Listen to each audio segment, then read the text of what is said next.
എല്ലാവർക്കും നമസ്കാരം. നമുക്കറിയാം, ഈ കർക്കിടക മാസത്തിൽ കാലക്കേട് വന്നാൽ അത് ആ വ്യക്തിയുടെ ജീവിതത്തിലെ ഏറ്റവും വലിയ കാലക്കേടായിരിക്കും, അഥവാ കഷ്ടകാലമായിരിക്കും. ഈ പറഞ്ഞത് ഒട്ടുമിക്ക എല്ലാവർക്കും അറിയാം. എങ്കിലും അറിയാൻ പാടില്ലാത്ത ആളുകൾക്ക് വേണ്ടിയിട്ട്, അവരൊന്ന് അറിഞ്ഞിരിക്കാൻ വേണ്ടിയിട്ട് ഇവിടെ ആദ്യമേ തന്നെ ഒന്ന് സൂചിപ്പിച്ചു എന്ന് മാത്രമേ ഉള്ളൂ. അപ്പോൾ ഇവിടെ പറഞ്ഞു വരുന്നത്, ഈ കർക്കിടക മാസം യമധർമ്മൻ്റെ ദൃഷ്ടി പതിയുന്ന ആ 3 നക്ഷത്രക്കാർ ആരൊക്കെയാണെന്നാണ് ഇതിൽ പറയാൻ പോകുന്നത്. ഇത് പിന്നാലെ പറയാം. എന്നാൽ അതേസമയം തന്നെ മഹാദേവൻ്റെ അനുഗ്രഹം കൂടി നിങ്ങളുടെ മേൽ ഒന്ന് വന്നു കിട്ടിയാൽ പിന്നെ യമധർമ്മൻ എത്ര വിചാരിച്ചാലും തൻ്റെ കൈവശം ഇരിക്കുന്ന കാലക്കേട് നിങ്ങളുടെ മേൽ വർഷിക്കാൻ യമധർമ്മന് തീർച്ചയായും സാധിക്കില്ല. അപ്പോൾ ആ ഒരു അടിസ്ഥാനത്തിൽ നോക്കുമ്പോൾ ഈ കർക്കിടക മാസം പരമശിവൻ്റെ ദൃഷ്ടി പതിയാനും വേണം ആ ഒരു മഹാഭാഗ്യം. അപ്പോൾ ചുരുക്കി പറഞ്ഞാൽ, നിങ്ങളുടെ കാലക്കേട് നീക്കാൻ പര്യാപ്തമായ പരമശിവൻ്റെ മൃത്യുഞ്ജയ അനുഗ്രഹം അത് നിങ്ങൾക്ക് ലഭിക്കുന്നതോടുകൂടി നിങ്ങളെ ബാധിച്ചിരിക്കുന്ന കാലക്കേടുകൾ മാറി, പ്രത്യേകിച്ചും ഈ അപകടങ്ങളും രോഗങ്ങളും മോഹഭംഗങ്ങളും എല്ലാം മാറി ഏറ്റവും വലിയ ഐശ്വര്യം നിങ്ങളിലേക്ക് വന്നു ചേരുമെന്നാണ് ഈ പറഞ്ഞതിനെ നിങ്ങൾ മനസ്സിലാക്കേണ്ടത്. പ്രത്യേകം ശ്രദ്ധിക്കുക. ഇതിൽ പറയാൻ പോകുന്ന ഈ 3 നക്ഷത്രക്കാർക്ക് മാത്രമല്ല, കർക്കിടക മാസം നിങ്ങൾ ഏത് നക്ഷത്രത്തിൽപ്പെട്ട ആളാണെങ്കിലും ശരി, അവരവരുടെ ആ കാലക്കേട് മാറാൻ, അതിപ്പോൾ ചെറുതായിക്കോട്ടെ വലുതായിക്കോട്ടെ എന്താണെങ്കിലും ശരി, അത് മാറുവാൻ വേണ്ടി ഭഗവാനെ ആത്മാർത്ഥമായി മനസ്സറിഞ്ഞ് പ്രാർത്ഥിക്കുന്നത് വളരെ അത്യന്താപേക്ഷിതമാണ്. വാസ്തവത്തിൽ ഈ ഒരു ആവശ്യം മുന്നിൽ കണ്ടുകൊണ്ടാണ് നമ്മൾ ഈ കർക്കിടക മാസം 15-ാം തീയതി മൃത്യുഞ്ജയ ഹോമം ചെയ്യാമെന്ന് നിശ്ചയിച്ചിരിക്കുന്നത്. ഈ പറഞ്ഞ മൃത്യുഞ്ജയ ഹോമത്തിൻ്റെ ആ ഒരു യഥാർത്ഥ ശക്തി എന്താണെന്ന് നമ്മുടെ പുരാണങ്ങൾ നമ്മളെ വ്യക്തമായി പഠിപ്പിക്കുന്നുണ്ട്. അതായത്, തൻ്റെ ഭക്തനായ മാർക്കണ്ഡേയൻ്റെ ജീവനെടുക്കാൻ കാലപാശവുമായി വന്ന യമധർമ്മനെ തൻ്റെ 3-ാം കണ്ണ് തുറന്ന് ഭഗവാൻ ഭസ്മമാക്കി കളഞ്ഞു. അപ്പോൾ അങ്ങനെ ആ ഒരു അനുഭവം നമ്മുടെ മുൻപിൽ ഉള്ളതുകൊണ്ട് തന്നെ കാലൻ്റെ ദൃഷ്ടി പതിയുന്ന ഈ കർക്കിടക മാസക്കാലത്ത് മഹാദേവനെ അഭയം പ്രാപിക്കുകയല്ലാതെ വേറെ നമ്മുടെ മുൻപിൽ മറ്റു വഴികളൊന്നുമില്ല. അതുകൊണ്ട് തന്നെ ഈ വരുന്ന കർക്കിടക മാസം 15-ാം തീയതി നടത്തുന്ന ആ മൃത്യുഞ്ജയ ഹോമത്തിൽ അതിൽ പേരും ജന്മനക്ഷത്രവും തന്ന് പങ്കെടുക്കുകയോ അല്ലെങ്കിൽ ആ സമയത്ത് നിങ്ങളുടെ വീട്ടിലിരുന്ന് മഹാദേവനെ പ്രാർത്ഥിക്കുകയോ, ഇതിലേതാണ് നിങ്ങൾക്ക് താല്പര്യം അത് ചെയ്യുന്നതിലൂടെ നിങ്ങളുടെ മേലുള്ള സകല ദോഷങ്ങളും ഭഗവാൻ തൻ്റെ തൃക്കണ്ണിലെ അഗ്നിയിൽ എരിച്ചു കളയും എന്ന കാര്യത്തിൽ യാതൊരു സംശയവുമില്ല. അതിപ്പോൾ ഏത് വിധത്തിലുള്ള ദോഷങ്ങളാണെങ്കിലും ശരി, നിങ്ങൾക്ക് രക്ഷ കിട്ടിയിരിക്കും. ഇതിനൊരു ഉദാഹരണം പറഞ്ഞാൽ, ഒരു പക്ഷേ മറ്റാരെങ്കിലും നിങ്ങൾക്ക് നേരെ കണ്ണേറ്, കൂടോത്രം അല്ലെങ്കിൽ നാവുദോഷം തുടങ്ങി എത്ര വലിയ ഒടിദോഷങ്ങൾ ആരൊക്കെ നിങ്ങൾക്കെതിരെ ചെയ്തിട്ടുണ്ടെങ്കിലും ശരി, ആ ദോഷങ്ങളെല്ലാം ഭസ്മമായി പോകും. ഇതിനോടകം മൃത്യുഞ്ജയ ഹോമത്തിലേക്ക് പേരും ജന്മനക്ഷത്രവും തന്നിട്ടുള്ളവരുടെ ആ ഡീറ്റെയിൽസുകൾ പൂജയുടെ ലിസ്റ്റിലേക്ക് കുറിച്ചെടുത്തിട്ടുണ്ട്. തരാത്ത ആരെങ്കിലും ഉണ്ടെങ്കിൽ താഴെ കമൻറ്റ് ബോക്സിൽ തന്നാൽ മതിയാകും. ഇനി നമുക്ക് ഈ കർക്കിടക മാസത്തിലെ ഗ്രഹനില പ്രകാരം കാലൻ്റെ ദൃഷ്ടി കൊള്ളാതെ ഏറ്റവും കൂടുതൽ ശ്രദ്ധിക്കേണ്ട ആ 3 നക്ഷത്രക്കാർ ആരൊക്കെയാണെന്നും അവർക്ക് വരാൻ സാധ്യതയുള്ള ദോഷങ്ങൾ അതെന്തൊക്കെയാണെന്നും വളരെ വിശദമായി ഒന്ന് നോക്കാം. ഒരു കാര്യം പ്രത്യേകം ശ്രദ്ധിക്കുക. നിങ്ങൾ ഈ നക്ഷത്രഫലങ്ങൾ കേട്ടുകൊണ്ടിരിക്കുമ്പോൾ തന്നെ നിങ്ങൾക്ക് താഴെ കമൻറ്റ് ബോക്സിൽ ഓം നമഃശിവായ എന്ന് രേഖപ്പെടുത്തിക്കൊണ്ടേയിരിക്കാം. അതായത്, അങ്ങനെ നിങ്ങൾ ഭഗവാന്റെ ആ പ്രണവ മന്ത്രം ആവർത്തിച്ച് എഴുതുന്നത് കൊണ്ട് അത് നിങ്ങളുടെ ഒരു പ്രാർത്ഥന പോലെ അങ്ങനെ അവിടെ നടന്നുകൊണ്ടേയിരിക്കും. അതിന് ഇത്ര സംഖ്യ നിശ്ചയമായിട്ടൊന്നും വേണമെന്നില്ല. നിങ്ങൾക്ക് 10 പ്രാവശ്യം എഴുതാം, അല്ലെങ്കിൽ 15, 20, 25 പ്രാവശ്യം എഴുതിയെന്ന് ഓർത്ത് അതിൽ യാതൊരു തെറ്റുമില്ല. എത്രയധികം എഴുതുന്നതോ അത്രയധികം നിങ്ങൾക്ക് മനസ്സിന് ധൈര്യം കൈവരും. അങ്ങനെയാകുമ്പോൾ ഈ വീഡിയോ കണ്ട് തീരുമ്പോൾ തന്നെ നിങ്ങൾക്ക് വലിയൊരു ആശ്വാസവും സമാധാനവും ലഭിക്കുന്നതായിട്ട് നിങ്ങൾ പോലും അറിയാതെ ആ ഒരു ഫീല് നിങ്ങൾക്ക് അനുഭവപ്പെടും. അപ്പോൾ പറഞ്ഞ പോലെ ഈ ജ്യോതിഷശാസ്ത്രപ്രകാരം ഈ കർക്കിടക മാസത്തിൽ കാലക്കേട് കാണുന്ന ഈ പറഞ്ഞ 3 നക്ഷത്രക്കാരിൽ ആദ്യത്തെ നക്ഷത്രം മകൻ നക്ഷത്രം.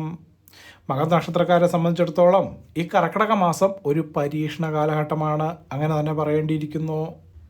പ്രത്യേകിച്ചും നിങ്ങളുടെ ആരോഗ്യ കാര്യങ്ങളിൽ യമധർമ്മൻ്റെ ദൃഷ്ടി പതിയാനുള്ള സാധ്യത വളരെ കൂടുതലാണ്. അതുകൊണ്ട് തന്നെ ഇതുവരെ ഇല്ലാത്ത ചില ശാരീരിക അസ്വസ്ഥതകൾ നിങ്ങളെ അലട്ടിയേക്കാം.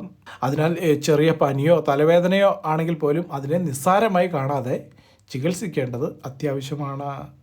മാത്രമല്ല, വാഹനങ്ങൾ ഉപയോഗിക്കുമ്പോൾ പ്രത്യേകിച്ചും രാത്രി കാലങ്ങളിൽ യാത്ര ചെയ്യുമ്പോഴെല്ലാം വളരെയധികം ശ്രദ്ധയോടുകൂടി വാഹനങ്ങൾ ഡ്രൈവ് ചെയ്യണം. അതുപോലെ തന്നെ സാമ്പത്തികമായി നോക്കുമ്പോൾ പെട്ടെന്നുള്ള ചില വലിയ ചിലവുകൾ നിങ്ങളെ തേടിയെത്തിയേക്കാം.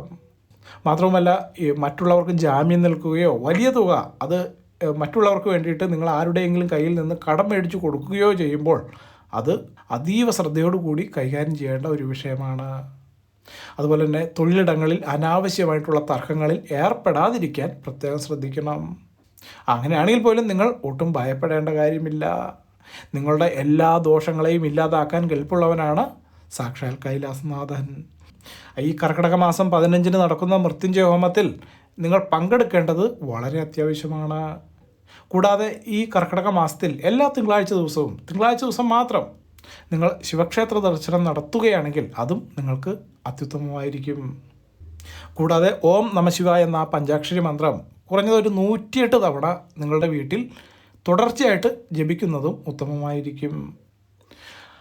അതിന് അടുത്തത് കാലൻ്റെ ദൃഷ്ടി പതിയുന്ന രണ്ടാമത്തെ നക്ഷത്രം അത്തം നക്ഷത്രം. അത്തം നക്ഷത്രക്കാർക്ക് ഈ മാസം മാനസികമായിട്ടുള്ള സമ്മർദ്ദങ്ങൾ വളരെ കൂടുതലായിരിക്കും. അങ്ങനെയാണ് കാണുന്നത്. അതായത് ഒരു പ്രവൃത്തി ചെയ്യുമ്പോൾ ഒന്നും അങ്ങോട്ട് ശരിയാകുന്നില്ലല്ലോ എന്ന ആ ഒരു തോന്നൽ എപ്പോഴും മനസ്സിനെ ഇങ്ങനെ അലട്ടിക്കൊണ്ടേയിരിക്കും.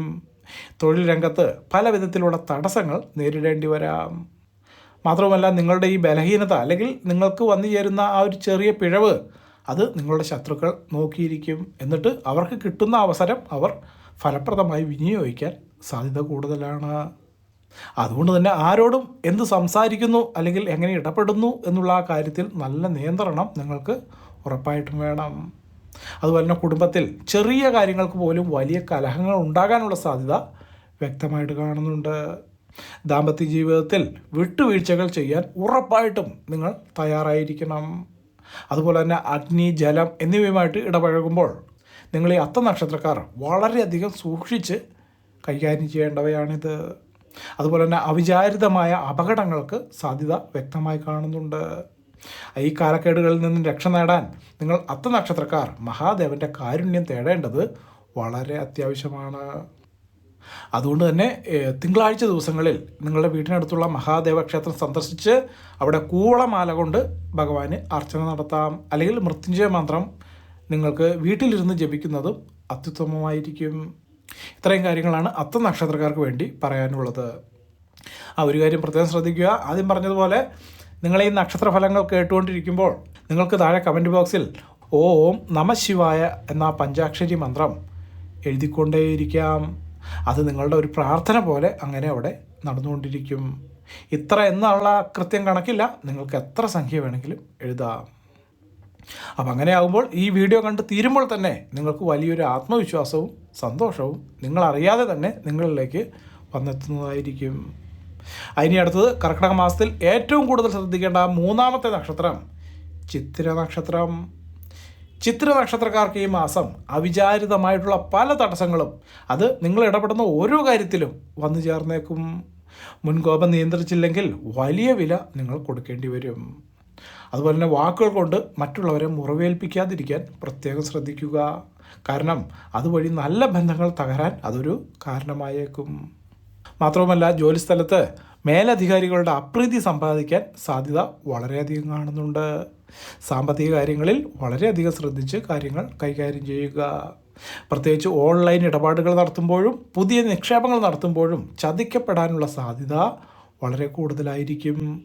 ആരോഗ്യപരമായിട്ട് നോക്കുമ്പോൾ ഈ വയറുമായി ബന്ധപ്പെട്ട അസുഖങ്ങൾ അല്ലെങ്കിൽ അസ്ഥി സംബന്ധമായിട്ടുള്ള വേദനകൾ എന്തെങ്കിലുമൊക്കെ വന്നുപെടാനും യോഗം കാണുന്നുണ്ട്.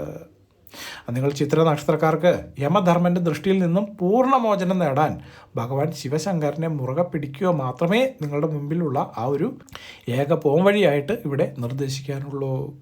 അതുപോലെ തന്നെ ഈ കർക്കിടക മാസത്തിലെ ആഴ്ചയിലെ ആ തിങ്കളാഴ്ച ദിവസങ്ങളിൽ വീടിനടുത്തുള്ള ശിവക്ഷേത്രം സന്ദർശിച്ച് അവിടെ ജലധാര കഴിപ്പിക്കുകയോ അല്ലെങ്കിൽ കൂവളമാല ഭഗവാന് സമർപ്പിക്കുന്നതും നിങ്ങളുടെ മേൽ ബാധിച്ചിരിക്കുന്ന കഷ്ടകാലം മാറിപ്പോകാൻ നിങ്ങളെ ഉറപ്പായിട്ടും സഹായിക്കും. അതിന് അവസാനമായി കാര്യങ്ങളൊന്ന് ക്രോഡീകരിച്ച് പറയാനുള്ളത്, ഇവിടെ ഈ പറഞ്ഞ കാര്യങ്ങൾ ഈ 3 നക്ഷത്രക്കാർക്ക് മാത്രമല്ല എല്ലാ നക്ഷത്രക്കാർക്കും അവരുടെ ജീവിതത്തിൽ ഭക്തിയും സമാധാനവും കൊണ്ടുവരാൻ വേണ്ടിയിട്ടാണ്. അതായത് ഈ കർക്കിടക മാസം എത്ര വലിയ പ്രതിസന്ധികൾ ഉണ്ടായാലും അല്ലെങ്കിൽ അങ്ങനെ നേരിടേണ്ടി വരും എന്നുള്ള ആ ഒരു തോന്നൽ മനസ്സിലുണ്ടെങ്കിൽ തന്നെയും അത് മുൻകൂട്ടി കണ്ട് അതിനെ പ്രതിരോധിക്കാനുള്ള തയ്യാറെടുപ്പുകൾ നിങ്ങൾ നടത്തിയിരിക്കണം.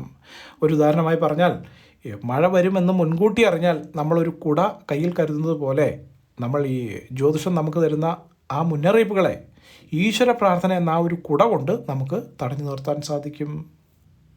വീണ്ടും ഒന്നുകൂടി ഓർമ്മിപ്പിക്കുന്നു, ഇത് കേവലം ഈ ഇതിൽ പറഞ്ഞ 3 നക്ഷത്രക്കാർക്ക് മാത്രമല്ല, ദോഷം അനുഭവിക്കുന്ന എല്ലാ നക്ഷത്രക്കാർക്കും ഈ വരുന്ന കർക്കിടക മാസം 15-ാം തീയതി നടത്തുന്ന ആ മൃത്യുഞ്ജയ ഹോമത്തിൽ ഉറപ്പായിട്ടും പങ്കെടുക്കാം.